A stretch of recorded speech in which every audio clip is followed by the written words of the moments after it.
Welcome. আজকে আমরা শিখব React.js কিভাবে কাজ করে থাকে।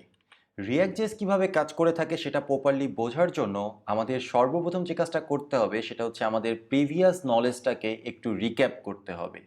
আমরা ট্রেডিশনালি একটা ওয়েবসাইট কিভাবে ডিজাইন করে থাকি একটু মনে করার চেষ্টা করেন তো। আই হোপ যে আপনি খুব রিসেন্টলি ট্রেডিশনাল ওয়েবসাইট নিয়ে কাজ করেছেন এবং তারপরেই React.js এ কাজ করতে এসেছেন বা React.js শিখতে এসেছেন, তাই না? তাহলে একটা ট্রেডিশনাল ওয়েবসাইট যখন আপনাকে ডিজাইন করতে বলা হয় তখন আপনি কি করেন? অ্যাট ফার্স্ট আমরা একটা HTML ফাইল তৈরি করে ফেলি। এই HTML ফাইলের ভেতরে আমরা আমাদের অ্যাপ্লিকেশনের হোল অ্যাপ্লিকেশনের সেখানে যদি অনেক বড় পেজ হয় তাহলে সেই বড় একটা পেজের আর্কিটেকচারটা তৈরি করি বা স্ট্রাকচারটা তৈরি করি, কাঠামোটা তৈরি করি, তাই না? সমস্ত কোথাও যদি ওপরে টপ নেভিগেশন বার থাকে তাহলে সেখানে টপ নেভিগেশন বার, সাইড বার থাকলে সাইড বার, মেইন কন্টেন্ট, তারপরে নিচে ফুটার। এখন এই মেইন কন্টেন্টের ভেতর দেখা যাচ্ছে অনেকগুলো কার্ড, তারপরে ক্যারোসেল, আরও অনেক কিছু। সব কিছু আমরা একটা পেজের ভেতরে, একটা HTML পেজের ভেতরে সব কিছু রেখে দিই, তাই না? টপ টু বটম স্ট্রাকচার করি। সেকেন্ডলি আমরা কি করি, এই স্ট্রাকচারটাকে সুন্দর করার জন্য, লেআউট তৈরি করার জন্য আমরা সিএসএস ব্যবহার করে থাকি ডিজাইন তৈরি করার জন্য।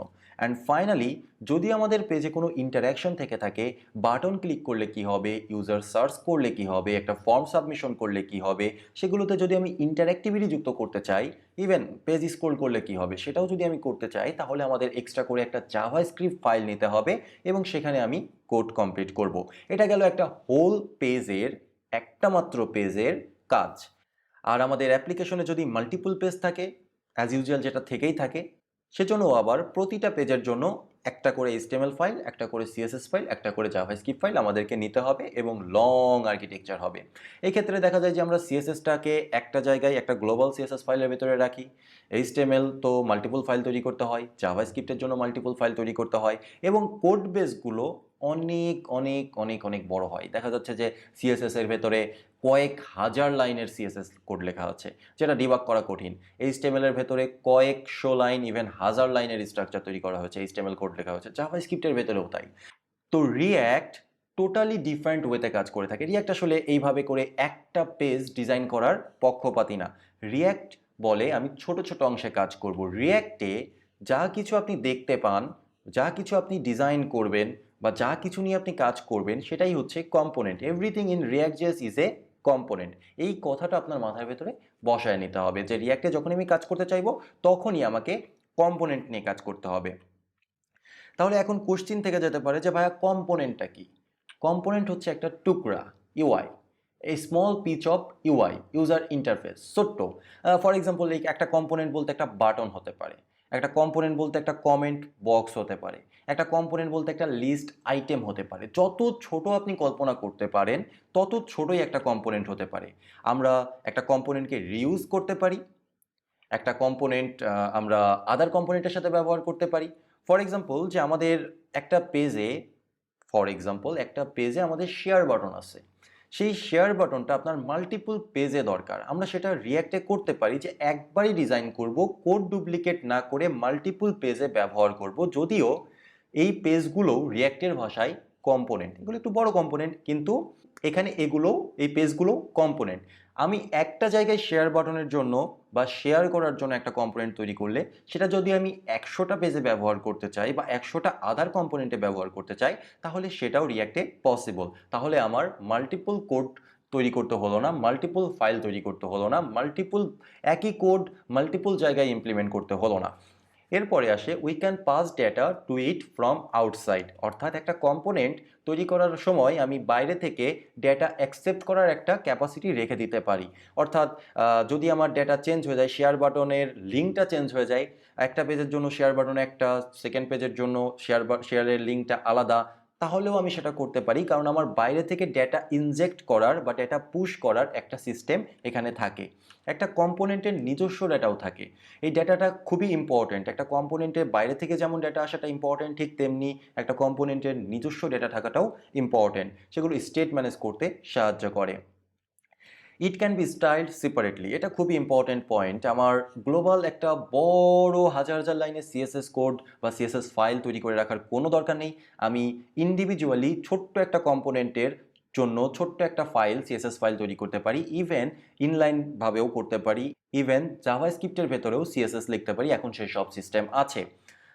তাহলে কি হচ্ছে, তাহলে এই যে অংশটা, এই অংশটার ডিজাইনটা ফুললি ডিফারেন্ট হচ্ছে। গ্লোবাল কোনো সিএসএস রুলস আমার এই স্টাইলের উপরে কোনো রকম কোনো ইম্প্যাক্ট ফেলতে পারছে না। It can be used as many time as we want, আমরা যত খুশি ততবার যেখানে খুশি সেখানে এটা ব্যবহার করতে পারি, কোনো রকম কোনো প্রবলেম নেই। আপনি এখানে দেখতে পাচ্ছেন যে আমি এখানে একটা কম্পোনেন্ট হাব তৈরি করেছি, যেখানে একটা কম্পোনেন্ট না অনেকগুলো কম্পোনেন্ট আছে, একটা আরেকটার সাথে রিলেটেড। এই যে আউটসাইডে যে বর্ডারটা দেখতে পাচ্ছেন রেড কালারের, এটা হচ্ছে আমাদের মেইন কম্পোনেন্ট। মেইন কম্পোনেন্ট আবার তিনটা কম্পোনেন্টকে ধরে রেখেছে, যারা আবার ইন্টারলিঙ্কড। ওকে, সো ব্ল্যাক কালারে একটা কম্পোনেন্ট আছে, অরেঞ্জ কালারে একটা কম্পোনেন্ট আছে এবং ব্লু কালারে একটা কম্পোনেন্ট আছে। এই যে রিলেশনটা, এই রিলেশনটাকে বলা হয় কম্পোনেন্ট কম্পোজিশন। আমরা ইচ্ছা করলে একটা কম্পোনেন্টের ভিতরে আরেকটা কম্পোনেন্ট, সেই কম্পোনেন্টের ভিতরে আরেকটা কম্পোনেন্ট, সেই কম্পোনেন্টের ভিতরে আরও একটা কম্পোনেন্ট, এইভাবে করে ইউজ করতে পারি। ওকে, তাহলে এখন আমরা একটু কম্পোনেন্টের সিমুলেশন দেখব এবং বোঝার চেষ্টা করব যে একটা কম্পোনেন্টের ভিতরে আসলে থাকে কি কি। যেমন আমরা ট্রেডিশনাল ওয়েব অ্যাপ্লিকেশনের যদি কথা বলি, সেখানে আমরা দেখতে পাই যে এইচটিএমএল স্ট্রাকচার তৈরি করে, সিএসএস ডিজাইন করে এবং ফাইনালি জাভাস্ক্রিপ্ট ইন্টারাকশন দিয়ে থাকে। তাহলে রিয়্যাক্টে যেহেতু এগুলো কিছু নেই, রিয়্যাক্টে সব কিছু যেহেতু কম্পোনেন্ট, তাহলে একটা কম্পোনেন্ট কি এবং কম্পোনেন্টের ভিতরে কি কি থাকে সেটা আমাদের জানাটা জরুরি। একটা কম্পোনেন্টের মেইনলি দুইটা লেয়ার থাকে, এই বিষয়টা খুব ভালোভাবে আপনাকে আত্মস্থ করতে হবে। একটা কম্পোনেন্টের মেইনলি দুইটা লেয়ার থাকে, একটা হচ্ছে ডেটা লেয়ার। আমাদের সমস্ত কাজ ডেটা লেয়ার নিয়ে। ডেটা লেয়ারটা হচ্ছে ডাইনামিক, ডেটার উপর ভিত্তি করে আমরা অনেক কিছু রেন্ডার করব আমাদের ব্রাউজারে বা আমাদের স্ক্রিনে। এরপরে সেকেন্ড যে লেয়ারটা আছে সেটা হচ্ছে প্রেজেন্টেশন লেয়ার। প্রেজেন্টেশন লেয়ার বলতে আপনি এখানে কল্পনা করে নিতে পারেন এটা হচ্ছে স্ট্যাটিক এইচটিএমএল কোড, যেমনটা আমরা এইচটিএমএল ফাইলে লিখতাম ঠিক তেমনি এখানে কেমন আমার স্ট্রাকচারটা হবে, কেমন আমার ডিজাইনটা হবে বা স্টাইলটা হবে, অর্থাৎ এইচটিএমএল এবং সিএসএস এর কাজটা আমরা এই রিপ্রেজেন্টেশন লেয়ারে করব। রিপ্রেজেন্টেশন লেয়ারে যেটা থাকবে সেটাই মূলত আমরা ব্রাউজারে দেখতে পারবো এবং এই অংশটা পুরোপুরি স্ট্যাটিক। ওকে, আমি একবার এটার কোড করলে আমাকে আর এটা নড়াচড়া করতে হবে না, অর্থাৎ এটা স্ট্যাটিকই থাকবে। আমাদের চেঞ্জ করতে হবে ডেটা লেয়ার, আমাদের সমস্ত লজিক ডেটা লেয়ারের ভেতরে থাকবে।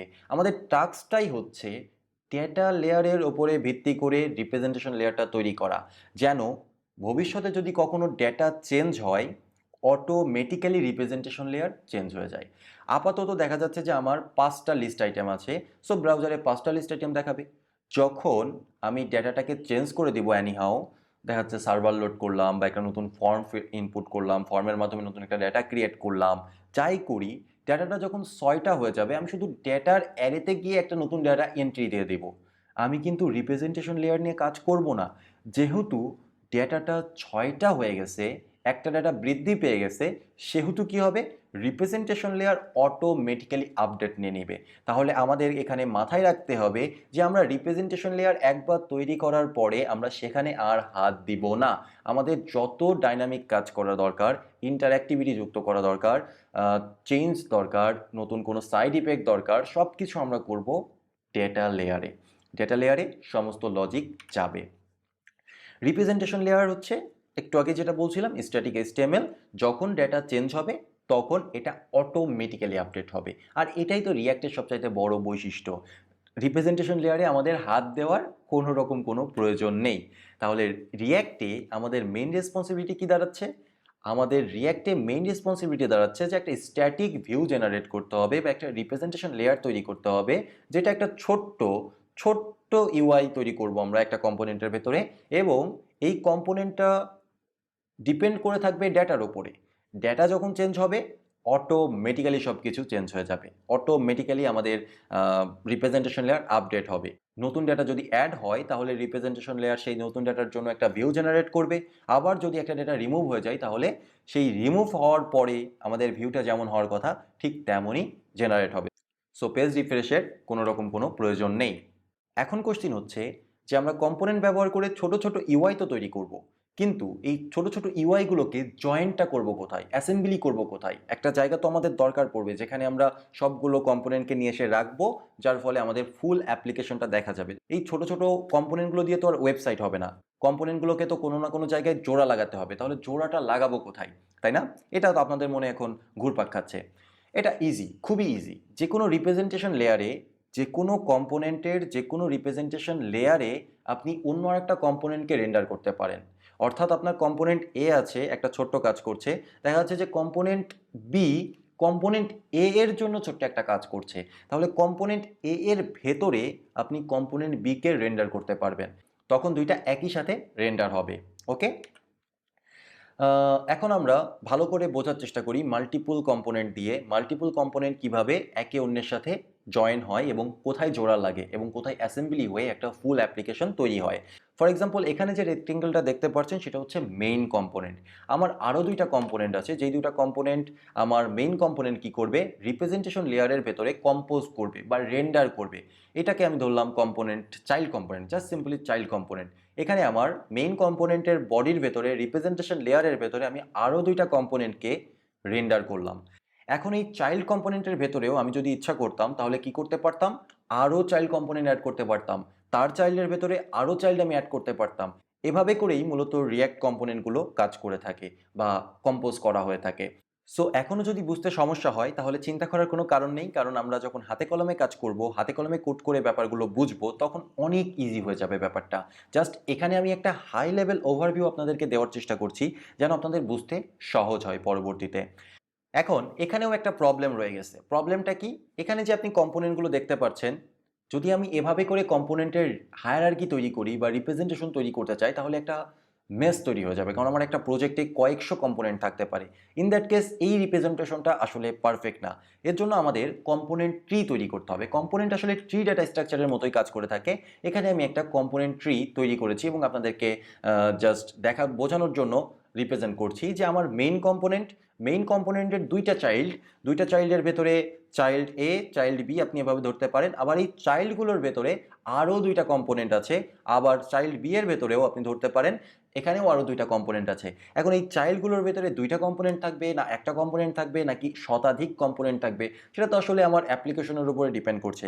কিন্তু আপনি যখন একটা অ্যাপ্লিকেশন ডিজাইন করবেন তখন প্রথম কাজ হচ্ছে আপনার ম্যাপটা তৈরি করে নেওয়া, অর্থাৎ কম্পোনেন্ট ট্রিটা তৈরি করে নেওয়া। আমাদের অ্যাপ্লিকেশনটা ভবিষ্যতে কেমন হবে, কিভাবে আর্কিটেক্ট হবে, কিভাবে এর ফাইল স্ট্রাকচার হবে, কোন কম্পোনেন্টটা কার সাথে রিলেটেড হবে, সেই বিষয়টা সঠিকভাবে রিপ্রেজেন্ট করার জন্য কম্পোনেন্ট ট্রিটাই ব্যবহার করা হয়। সো আপনি যে কোনো প্রজেক্ট করার পূর্বে প্রথমেই কম্পোনেন্ট ট্রিটা জেনারেট করবেন। আর চিন্তা করার কোনো কারণ নেই, আমরা পরবর্তী অনেকগুলো চাঙ্ক তৈরি করব। অ্যাডভান্স লেভেলের প্রজেক্ট কীভাবে করবেন সেই বিষয়গুলো নিয়ে, কিভাবে আপনার থিওরিটা বিল্ড হবে, কিভাবে আপনি সঠিকভাবে একটা অ্যাপ্লিকেশন আর্কিটেক্ট করতে পারবেন, সেই সমস্ত বিষয়গুলো নিয়ে আমরা পরবর্তীতে চাঙ্ক তৈরি করতেই থাকবো। এবং এই চাঙ্কটাতেও আমরা কিন্তু বোঝানোর চেষ্টা করব, বেস্ট প্র্যাকটিসগুলো দেওয়ার চেষ্টা করব যেন আপনি সহজেই একটা প্রজেক্টকে ভেঙে কম্পোনেন্টে রূপান্তর করতে পারেন।